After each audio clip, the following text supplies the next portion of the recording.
ঠাকুর শ্রী রামকৃষ্ণদেব সারা জীবনে ভক্তদের জন্য অনেক ছোট ছোট গল্প উপস্থাপন করেছিলেন, যেগুলো শুনলে আমাদের দৈনন্দিন জীবনে খুবই আমরা উপকৃত হই। সেরকমই কিছু গল্প উপস্থাপন করব। ঠাকুর বলতেন, ঈশ্বরে খুব ভালোবাসা না হলে প্রেমাভক্তি হয় না, আর জ্ঞান তো দূরের কথা। একবার 3 বন্ধু বন দিয়ে যাচ্ছিল, এমন সময় বাঘ এসে উপস্থিত। একজন বলল, ভাই আমরা সব মারা গেলুম।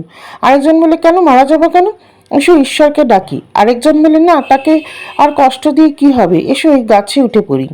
যে লোকটি বললে আমরা মারা গেলুম, সে জানে না ঈশ্বরই রক্ষাকর্তা। যে বললে এসো আমরা ঈশ্বরকে ডাকি, সে জ্ঞানী। তার বোধ আছে যে ঈশ্বর সৃষ্টি স্থিতি প্রলয় সব সৃষ্টি করেছেন।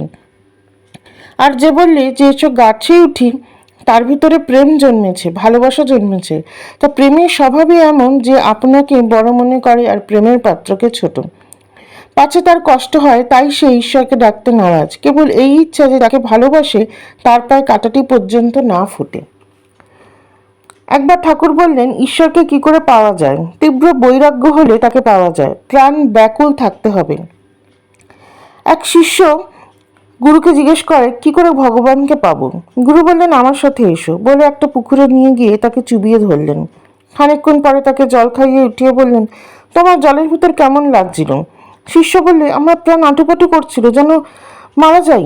গুরু বললেন, দেখেছো তো, ভগবানের জন্য যখন প্রাণ আটুপাটু করবে তখনই তাকে লাভ করবে। এরকম ঠাকুর অসংখ্য গল্প উপস্থাপন করেছেন। আরেকটি গল্পের উদাহরণ দিচ্ছি। এক চোর রাজার বাড়ি চুরি করতে গিয়ে শুনল যে রাজা রানীকে বলছেন যে কাল সকালে গঙ্গা তীরে যে সকল সাধুরা এসেছেন তাদের মধ্যে একজনকে ডেকে রাজকন্যার সঙ্গে বিবাহ দেবেন। চোর একথা শুনে ভাবল, তবে কেন আমিও সেখানে সাধু সেজে যাই, তাহলে যদি রাজকন্যার সাথে আমার বিবাহ হয়। সে তাই করল। পরের দিন রাজার লোক গিয়ে সাধুদের আহ্বান করতে লাগলো, কিন্তু বিবাহের কথা শুনে সাধুরা কেউ রাজি হলো না। তখন রাজার লোকেরা সেই সাধু বেশধারী চোরের কাছে গেল।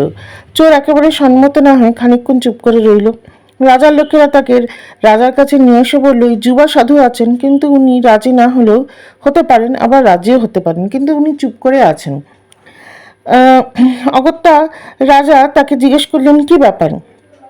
এদিকে চোরের মন বদলে গেছে। সে ভাবলো, সাধু বেশ ধারণ করে রাজা আমাকে এত সম্মান করছে, তাহলে প্রকৃত সাধু হলে রাজা আমাকে কত সম্মান পাবে, আমার জীবন বদলে যাবে। অর্থাৎ মুহূর্তে তার জীবন দর্শন বদলে গেল সাধুর বেশ ধারণ করে। এবং তখন সে সবকিছু মায়া মোহ ত্যাগ করে এবং তার চোরবৃত্তি ত্যাগ করে সে সাধু বেশ করে সন্ন্যাস গ্রহণ করল।